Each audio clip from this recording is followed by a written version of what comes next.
Bueno, ahí está. ¿Me escuchan? Sí, sí. ¿Cómo estás, profe? Buen día. Buen día, buen día. Perdón la demora. Como habrán escuchado, estaba con problemas técnicos. Ya pude resolver casi todo. Bueno, hoy tenemos sistema respiratorio. ¿Alguna pregunta de linfático, sangre, corazón, venas, arterias? Vascular lo vimos medio rápido. Pero bueno, el tema de los capilares, que es lo más importante, lo vimos bastante con detalle. De todas formas, recuerden que el Zoom es solo de apoyo. Ustedes tienen los videos en el aula y los exámenes para hacer. El viernes me conecté a las 19, pero yo había entendido mal. Pensé que era este viernes que quería el repaso. El viernes que viene no puedo, lamentablemente. Vamos a ver si podemos el jueves y si no, bueno, en algún momento lo haremos. De todas formas, tienen en el aula exámenes para hacer. Yo les recomiendo que los hagan todos porque son iguales a los que tomamos en el parcial. Y otra cosa, en varios parciales yo les dejé el papel con todas las preguntas. Eso de estar dando vueltas por ahí. Así que no sé si lo tienen ya. ¿Lo tienen?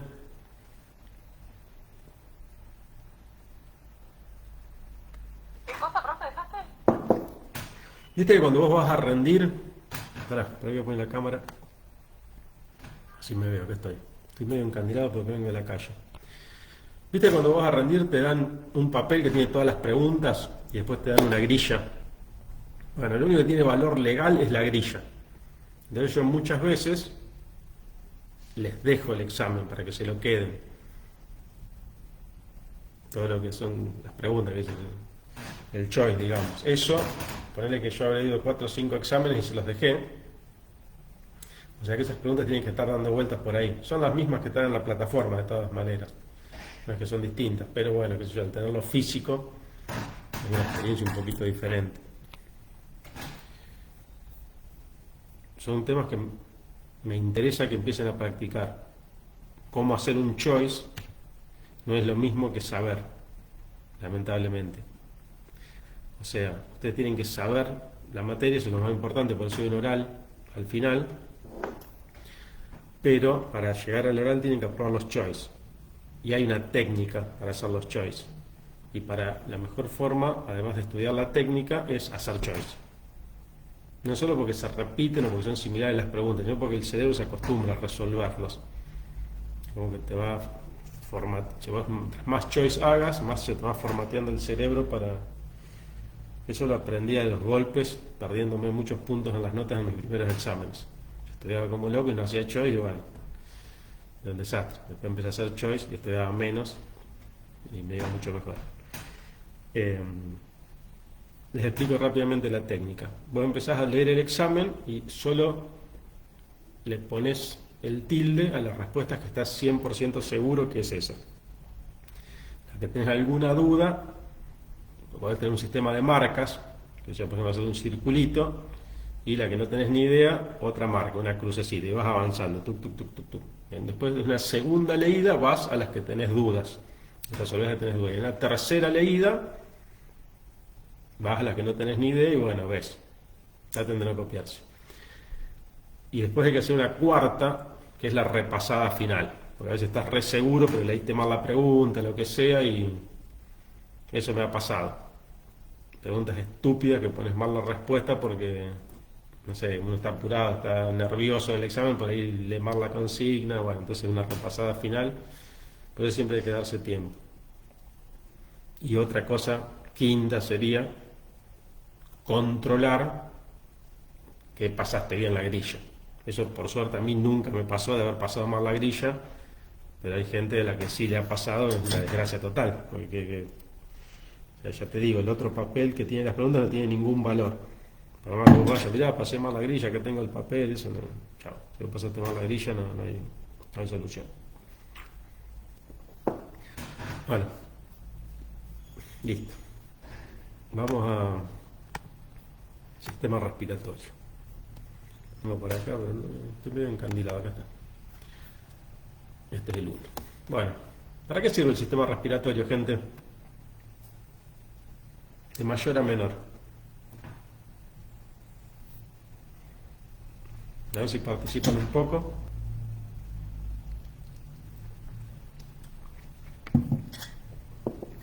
Che, no quieren participar. Qué desgracia. Bueno, de entrada calculo que me van a decir para Para respirar. la respiración. Bueno, para lo que es la oxigenación de la sangre y la disipación del dióxido de carbono sería lo básico, ¿no es cierto? O sea, las células respiran, ya vimos respiración celular, todo lo que ocurre en la mitocondria, que básicamente agarramos moléculas hidrocarbonadas y las convertimos en agua y dióxido de carbono y obtenemos ATP. Esa es la respiración celular. Para eso las células necesitan oxígeno. El oxígeno les llega a través de la sangre con los glóbulos rojos que tienen la hemoglobina, que ya lo vimos también, y esa sangre se tiene que oxigenar. ¿Dónde se oxigena? En el pulmón. Para eso hay toda una estructura que se llama el árbol respiratorio, donde tiene una zona de conducción aérea y una zona respiratoria. La zona respiratoria se produce el intercambio entre el oxígeno y la hemoglobina, o sea que el oxígeno se agarra a la hemoglobina de los glóbulos rojos. Después hay un sistema casi mágico a través del cual indirectamente los glóbulos rojos llevan el dióxido de carbono desde los tejidos periféricos hacia el pulmón donde se disipa, que eso es a través de una enzima llamada anidrasa carbónica, donde básicamente lo que hacen, o sea, lo llevan en forma de bicarbonato y una enzima llamada anidrasa carbónica que lo que hace permanentemente es agarrar protón con bicarbonato convertido en ácido carbónico, y eso se disocia inmediatamente a agua y dióxido de carbono. Ese es un equilibrio que lo tienen que conocer, porque tiene mucha implicancia clínica, que es el equilibrio ácido-base. Anidrasa carbónica se llama la enzima, y el proceso es así. Dióxido de carbono y agua es igual a bicarbonato y protón. En el medio hay una molécula efímera que se llama ácido carbónico, y es importante porque en el equilibrio de esa ecuación, si yo le meto más dióxido de carbono al medio, ¿qué va a aumentar en la otra punta? Piensen esto, si yo agarro dióxido de carbono y agua, y eso se va a disociar en bicarbonato y protón. Si yo meto dióxido de carbono, ¿qué va a salir del otro lado?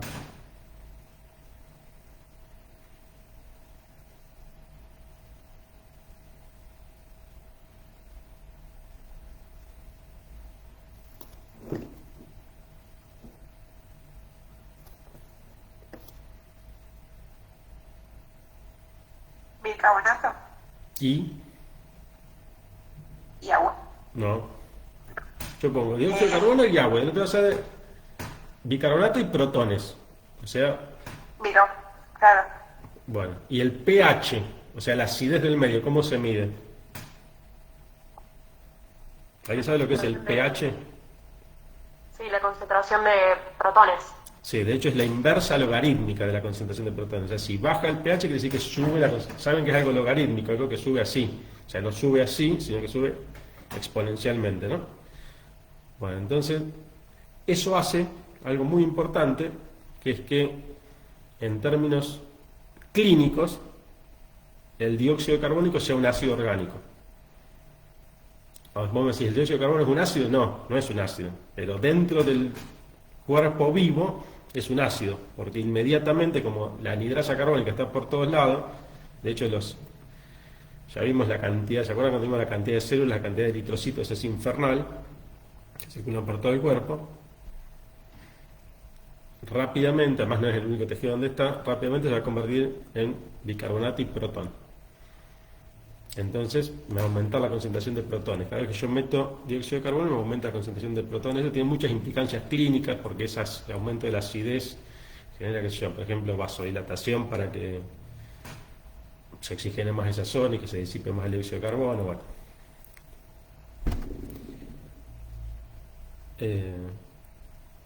De forma contraria, si yo le meto a esa fórmula de equilibrio, le meto de este lado mucho bicarbonato, ¿qué va a pasar?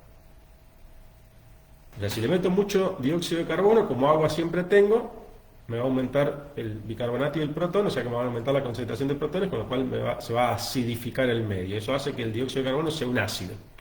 Si yo del otro lado le meto bicarbonato, dejo de meter dióxido de carbono y empiezo a meter bicarbonato, ¿qué va a pasar a la concentración de protones? Al revés. Exacto, va a disminuir la concentración de protones, ya que va a subir el pH. Eso generalmente es lo que hace, por ejemplo, el riñón para compensar. Vamos a suponer que vos de un momento a otro dejás de respirar, entonces empieza a concentrar el dióxido de carbono en tu sangre. Entonces el riñón empieza a meter bicarbonato a la sangre y paralelamente a excretar protón. Bueno, de ese equilibrio depende el estado ácido-base del cuerpo, que es fundamental. ¿Cuánto tiene ese del pH para que el ser humano funcione bien? El pH de sanguíneo y del medio interno, ¿alguien sabe? 7.35 a 7.45, algo así. Bueno, yo iba a decir 7.38, así que sí. Debe ser como vos decís. Bueno, genial. Entonces, sirve, el primer punto para lo que sirve el sistema respiratorio es para oxigenar la sangre, disipar el dióxido de carbono, y en esa disipación del dióxido de carbono está regulando el equilibrio ácido-base. Si yo dejo de respirar, voy a tener una acidosis respiratoria. Si yo aumento el ritmo respiratorio sin aumentar la producción de dióxido de carbono, bueno, una de las cosas que hace el dióxido de carbono en sangre es aumentar el ritmo respiratorio, justamente, para poder disiparlo. O sea, el centro respiratorio, que está en el tronco del encéfalo, capta el aumento de la concentración de dióxido de carbono y aumenta el ritmo respiratorio para aumentar la disipación. Pero si yo, sin estar produciendo más dióxido de carbono, aumento el ritmo respiratorio, ¿qué va a pasar? Piensen un rato.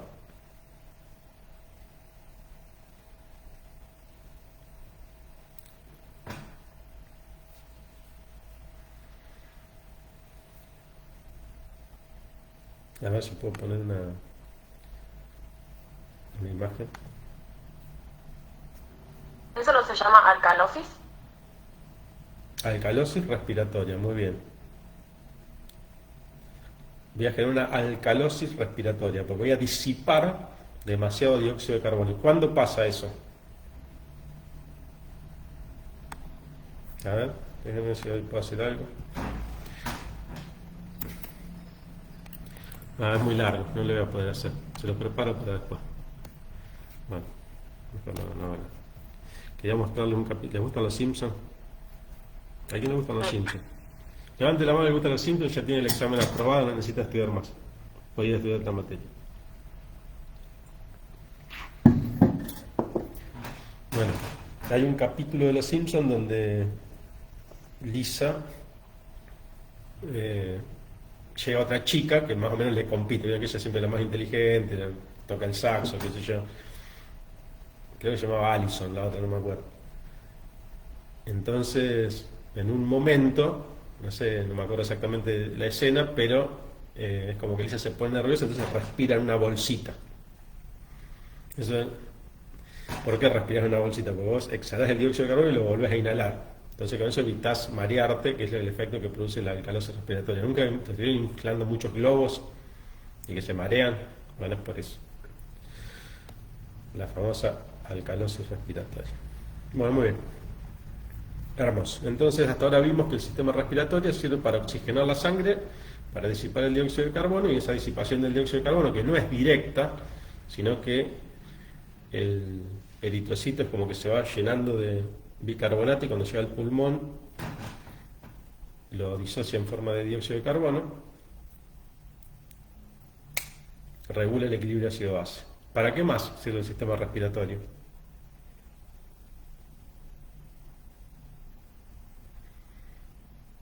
Para hablar también. Excelente. Alberga todo lo que es el sistema del habla. Bien, no es exclusivo porque la lengua, digamos, cumple un rol fundamental. Pero todo el sistema de fonación está en la laringe y para ese sistema de fonación se usa el aire. Bien.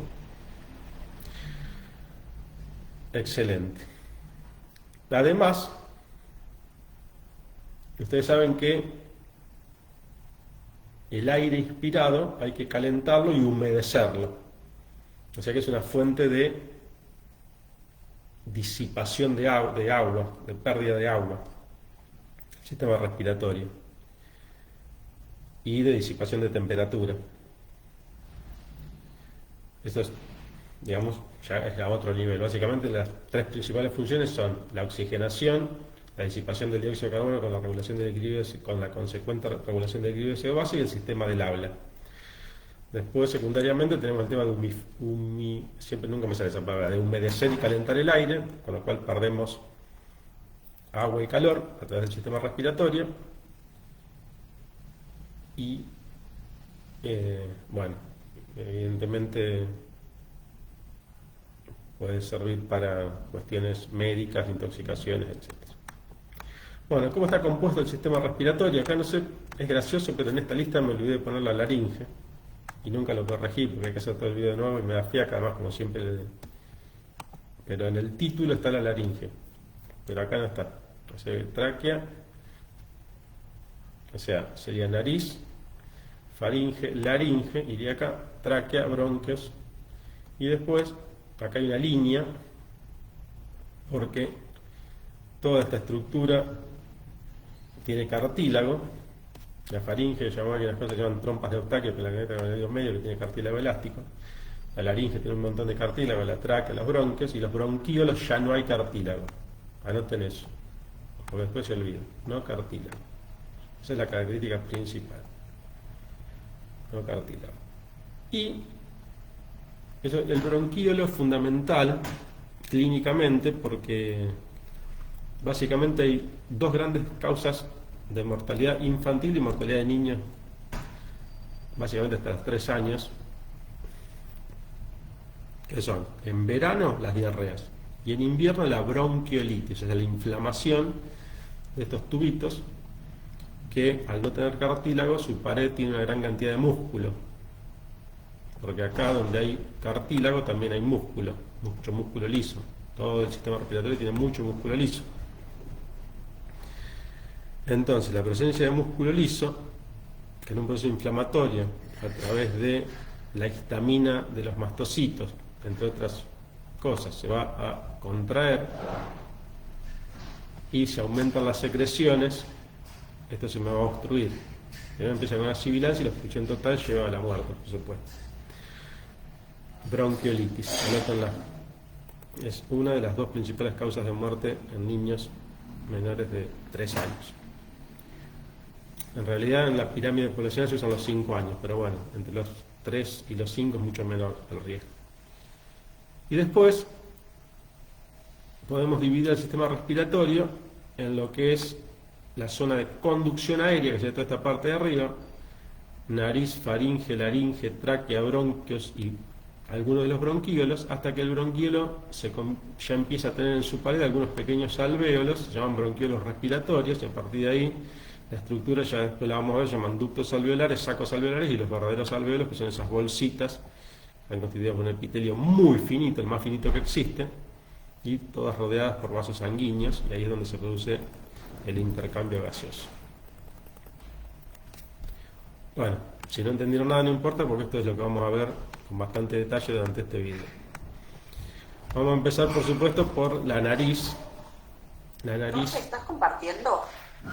Yo sí, intenté compartir, pero vamos a cerrar y vamos a volver a compartir. No me digan que no vieron nada de todo lo que les dije. ¿O solo yo no vi? Sí, sí, se veía. Sí. No, se veía. Ah, bueno, ahí lo puse de vuelta. entonces, a mí. ¿Ahora lo ves? Dale, gracias. Ahí lo Sí, puse. ahora sí, Ah, gracias.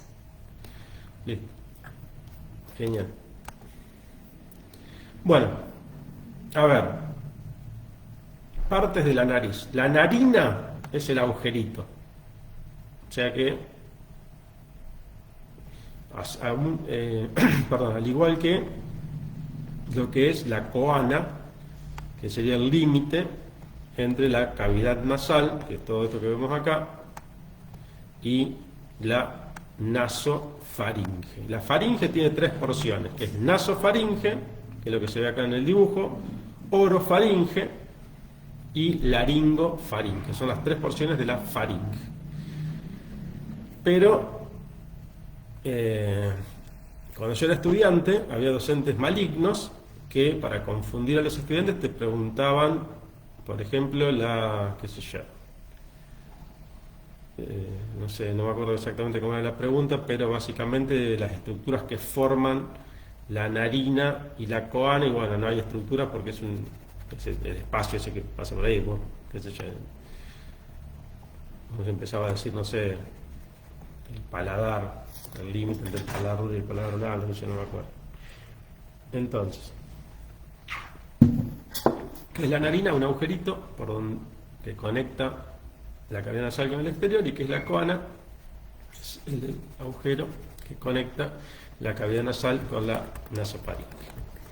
Después tenemos donde empieza la nariz, esto no sé si lo tengo más adelante, creo que sí, una pequeña parte. A ver, acá esto es piel, ¿no es cierto? La piel de la nariz, una piel bastante gruesita, donde tenemos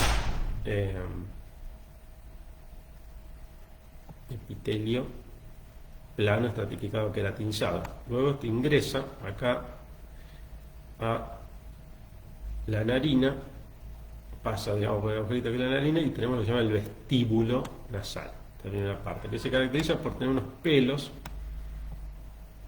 largos y duros que se llaman vibrisas, que supuestamente sirven para que haya un primer filtro.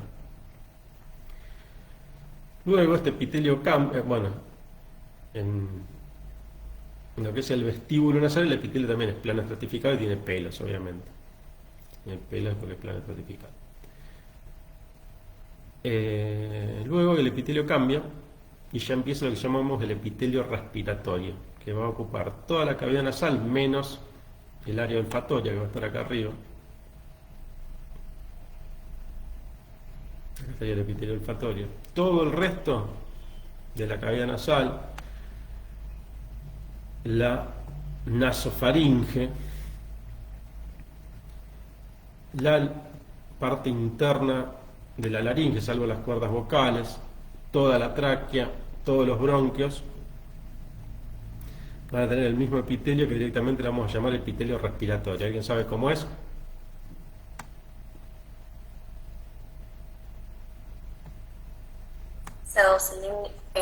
Epitelio respiratorio cilíndrico, pseudoestratificado, ciliado con células caliciformes. Excelente. Ese es un versito que se tienen que aprender.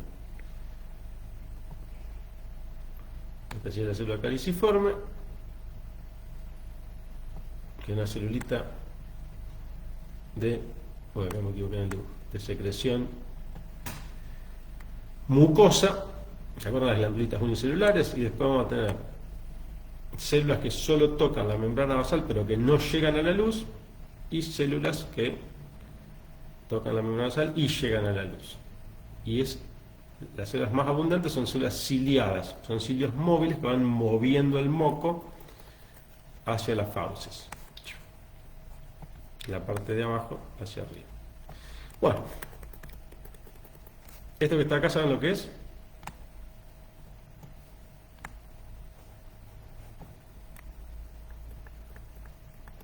Se llaman senos paranasales. Los huesos del macizo facial, del cráneo, como el hueso frontal, por ejemplo, tienen zonas huecas adentro. Eso tiene que ver con la resonancia de la voz. Y tienen pequeños agujeritos que los conectan con la cavidad nasal, y acá adentro también tenemos el mismo epitelio respiratorio en los senos paranasales. Acá falta el del maxilar superior, por donde pasa la línea de corte, que es importante, porque es donde lo más frecuentemente se usan las sinusitis odontogénicas. Bueno, qué desgracia. Muy bien. ¿Qué más tenemos en la cavidad nasal? Entonces, narina, vestíbulo, coana, epitelio, ya les dije, y después tenemos lo que se llaman los cornetes, que son tres. Acá tenemos el superior, el medio y el inferior, y eso me da lugar a tres espacios. Estos también son espacios. Fíjense que hay que saber bien cuando hablamos de espacio y cuando hablamos de estructuras, ¿no es cierto? Que son, entonces, el espacio que queda entre los cornetes se llaman meatos, que también son tres: el superior, el medio y el inferior. Y a propósito le estoy dando esta formita porque ya vamos a ver en la siguiente diapo de la forma que tiene el cornete hace que el aire inspirado, al pasar por los meatos, se espiralice y se acelere. Bueno, la misma espiralización lo acelera. Y eso va a generar... ¿Qué pasa cuando yo agarro algo y le empiezo a dar vueltas así rápidamente? ¿Se calienta? Bueno, se calienta porque esto está muy irrigado. Ya vamos a ver que hay unos vasos que se llaman... estoy quemando. Vasos rectos en hileras, que son unos capilares que están ahí en la mucosa nasal, que son muy abundantes, por eso cuando te sale sangre de la nariz te sale sangre como loco. Pero, ¿nunca vieron funcionar un secarropas? O el mismo lavarropas cuando se ponen secado.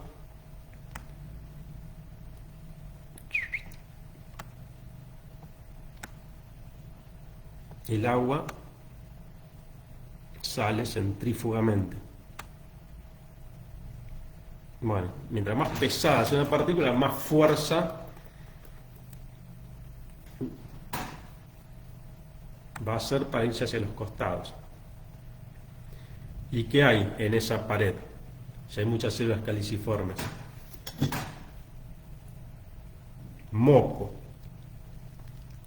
Entonces, ese moco va a atrapar a las partículas. Es una estrategia para humedecer el aire, calentar el aire y atrapar partículas, esa espiralización.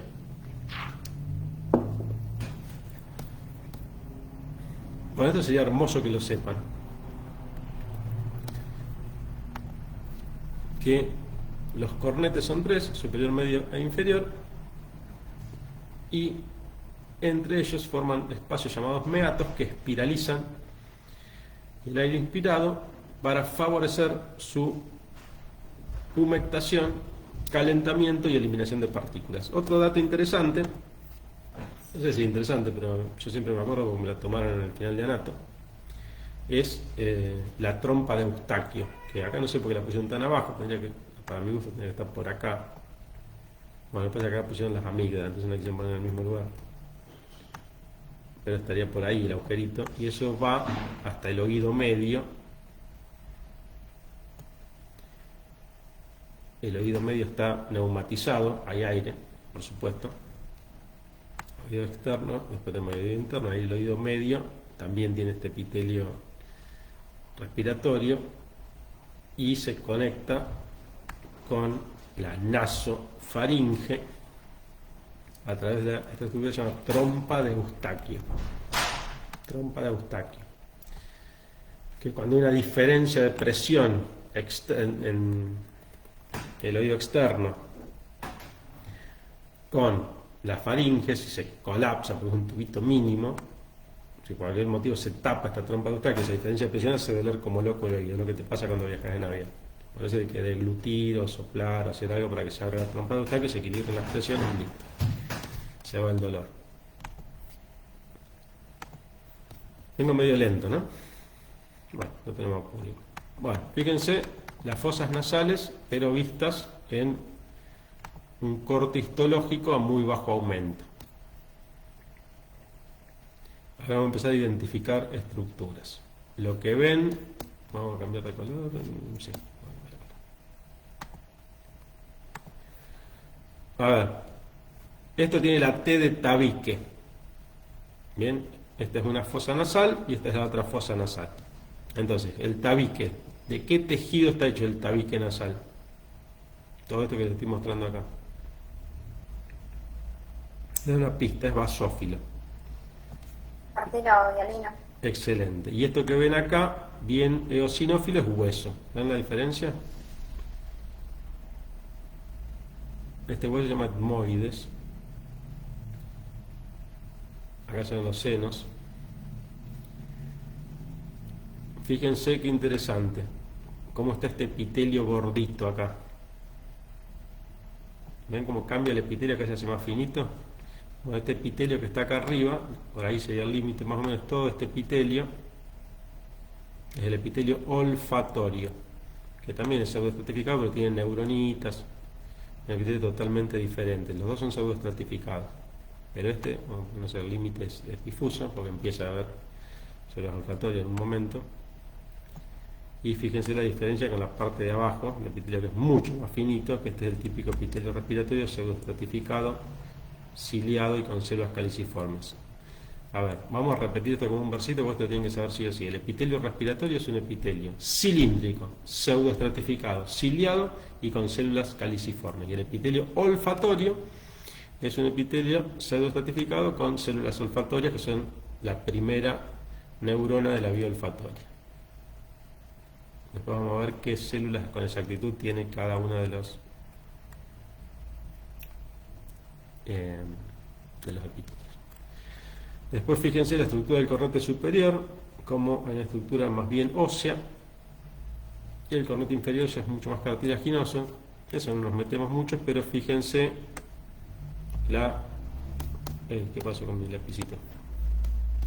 Me desapareció el lapicito. ¿Qué está pasando? No.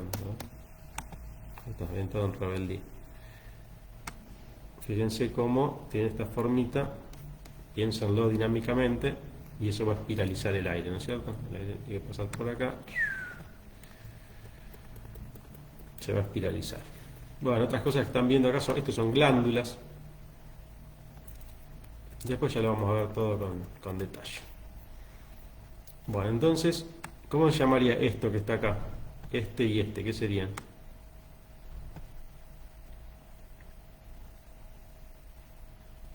¿Esos son los meatos? Este sería el meato superior, este sería el meato medio, acá no se ve el meato inferior. Entonces, el cornete superior forma el meato superior. Ese es el concepto que no pueden dejar de tener. Son cosas fáciles, pero bueno, hay que prestar atención, son nuevos nombres. Acá está lo del vestíbulo que les decía. Bueno, me ha faltado decir que tiene glándulas sebáceas, pero después vamos a ver cuando veamos piel que las glándulas de sebáceas están siempre adheridas a los pelitos, como son partes de la estructura del folículo piloso, las glándulas sebáceas. Bueno, a ver cómo estamos de tiempo, 6 minutos, estamos bien. Bueno, epitelio respiratorio. ¿Qué tipo de epitelio es? Pseudoestratificado, o cilíndrico, mejor dicho primero, pseudoestratificado, ciliado y con células caliciformes.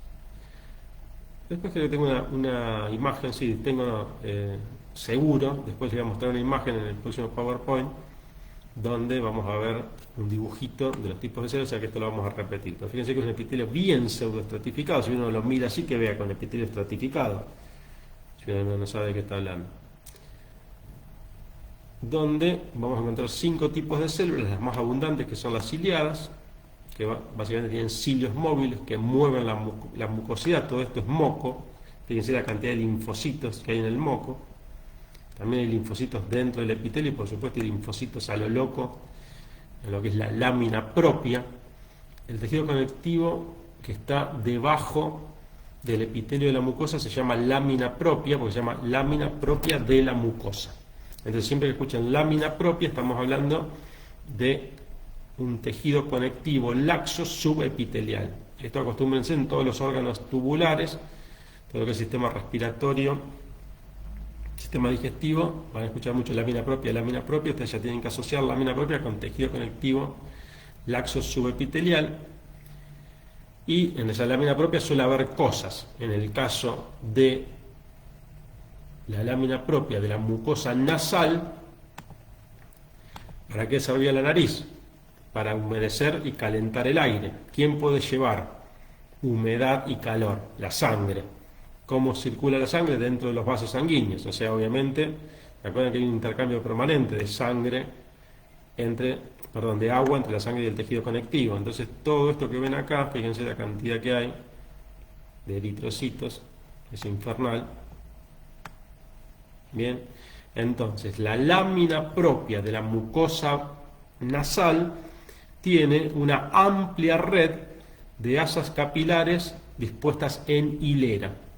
Bien, entonces vasos capilares en hilera o asas capilares en hilera, fíjense acá, Como se ven todo esto, es impresionante la cantidad de vasos sanguíneos que hay. Bueno, estos son vasos más grandes, acá no se ven eritrocitos, así que no sé si serán vasos linfáticos o venas o qué serán, pero lo importante es en todos estos que se ven acá, que es una cantidad infernal. Bueno, después obviamente acá hay mucho mastocito. Fíjate, cuando uno tiene una alergia, ya lo primero que empieza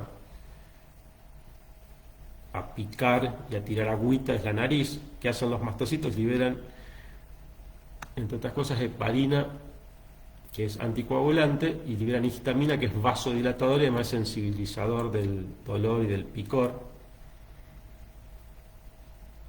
Entonces, ¿qué pasa? Cuando esos vasos se dilatan muchísimo, no solo aumentan, empiezan a generar presión, hacen que el epitelio se cierre para acá, este otro empuja para acá, pero además sale más agüita. Entonces agüita, vamos a ponerla en celeste, se empieza a quedar acá en el tejido conectivo, con lo cual empuja más.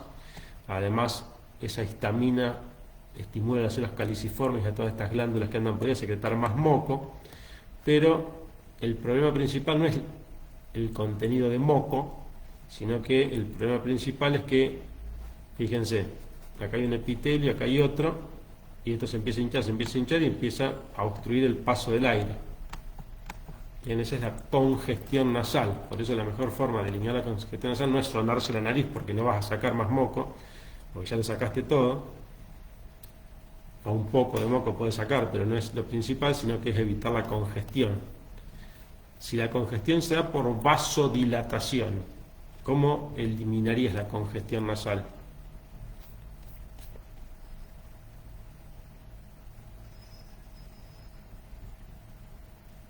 No sería por un vasoconstrictor. Excelente. Por eso la mejor forma, cuando ustedes toman los antigripales, van a ver que tienen pseudoefedrinas. Eso, bueno, no sé qué edad tienen ustedes, pero los que vimos el Mundial 94 sabemos perfectamente lo que es la efedrina y la pseudoefedrina. Es lo que le dio positivo en el doping a Maradona. Ahora, ¿qué tienen? Que son vasoconstrictores. ¿Sí? Tienen efecto adrenérgico. Estoy haciendo pavada. Yo quería ponerme negro y me saqué el lápiz. Bueno, entonces lo que hacen es vasoconstricción, disminuye la irrigación y las venitas se pueden ir llevando el agüita que estaba ahí. Es un efecto rápido, pero bueno, el tema es que después se produce un down regulation de esos receptores y que ojo con esos aerosoles, porque después por más que te pongas aerosol te va a quedar la nariz así, pero bueno, hay que usarlos con criterio. Esos aerosoles que tienen distintos vasoconstrictores descongestionan la nariz, y en los antigripales por vía sistémica un poco también, pero no tanto como los aerosoles, que ya te pones un vasoconstrictor directamente ahí y al minuto y pico ya estás respirando. Bueno, esto de las células, estos son los nombres de las células: célula en cepillo, función sensorial; células de gránulos pequeños, función endocrina; y células basales, función de renovación del epitelio. Eso no se preocupen porque lo vamos a ver bien después. Uy, se me terminó el video. Bueno, pausa.